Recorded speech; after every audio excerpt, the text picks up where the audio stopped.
candy and lots of it. But if you don't want to get those painful cavities, especially in your little ones, listen up. We've got the good, the bad, and the ugly of Halloween sweets. Joining us this morning with some helpful tips is Dr. Ira1 from the Dental Design Center. Good morning. Good morning. Thanks for joining us this morning.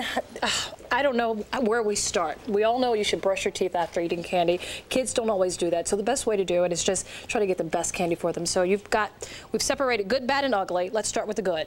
Okay. I've broken into 3 different segments, the good, the bad, and the ugly, for basically 3 reasons, or a few reasons. The good being the sticky factor, okay? Good candy has a limited sticky potential. Basically, things like sugarless gum. It's going to increase saliva flow in the mouth. Oh, the kids are going to thank you for the sugarless gum. Well, we're going to give them a little bit of everything. Okay. But the sugarless gum helps reduce the risk of decay because it increases salivary flow, and you're going to decrease any food particles that may remain in the mouth. Same thing with milk chocolates. Like M&Ms. Exactly, or any solid milk chocolates like Hershey's, things like that.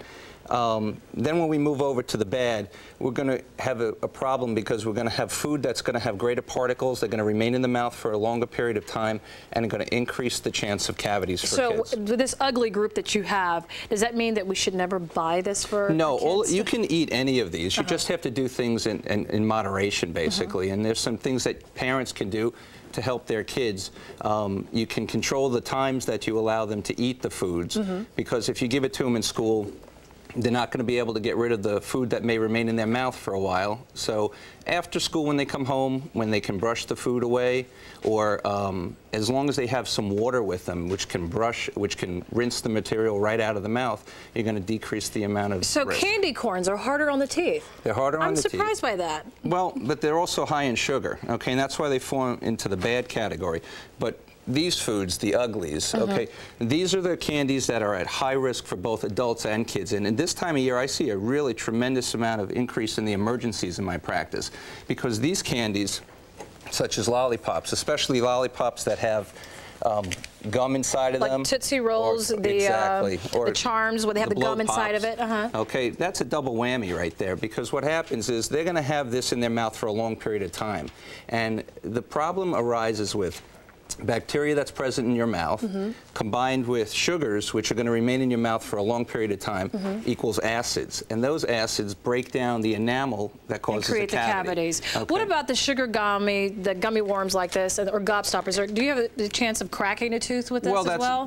That's perfectly correct. I mean, what happens is these are the major problem. Adults have a lot of dental work in their mouth, veneers, crowns, bridges. You know, parents who eat these things are putting themselves at a greater risk for having to pick up the phone and call me. Oh, boy. Well, I tell you what, Doctor, we appreciate the insight. The key here is that as soon as you eat the candy, if you just use this, brush it away. Brush it away. Exactly. It certainly will help decrease the risk. If you don't have a brush, take out water. Now, one of the things that I do... Wait, we got to go. Okay. We gotta go, but you're very good. We'll put more. No, we're going to put more of this information on our website because you provided a lot of valuable stuff for us. So stick around for that. All right, thanks so much. Dr. Henshaw, we appreciate it. For more tips on this, as we mentioned, we'll have it on our website at WCBSTV.com and click on the links and numbers section. We've created a link to the Dental Design Center as well as the tips from you, Doctor. Thank you again. Thank you. Mario, over to you. Sean, thank you. All right, your time now, 5:26. A grand opening more than a decade in the making. Now, this is a CBS 2 exclusive.